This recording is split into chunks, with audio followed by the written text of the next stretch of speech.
Welcome to the Learning Pines YouTube. We hope this video helps. You'll start by gathering essentials and taking the first action. Check settings to note your Android version and the keyboard app name so you use compatible fixes. Back up any custom dictionary or shortcuts now because resets can erase data.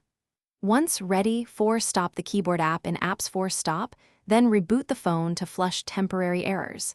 If the keyboard still won't open after restart, make sure no accessibility service is blocking input before moving to deeper steps.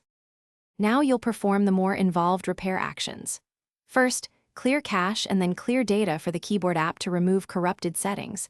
This resets preferences without affecting system files. Next, update the keyboard via Play Store, and if problems persist, uninstall updates or fully reinstall the app so you get a fresh binary. Once done, enable an alternate keyboard temporarily to confirm whether the problem is app-specific versus system level. If the alternative works, you've isolated the faulty keyboard app. Finish with system-level checks and one critical tip. Open languages and input to ensure the correct virtual keyboard is enabled and set as default. Switching defaults can restore input immediately. Install any pending system updates because keyboard issues sometimes stem from OS bugs. If updates don't help, boot the phone into safe mode to disable third-party apps temporarily and test typing.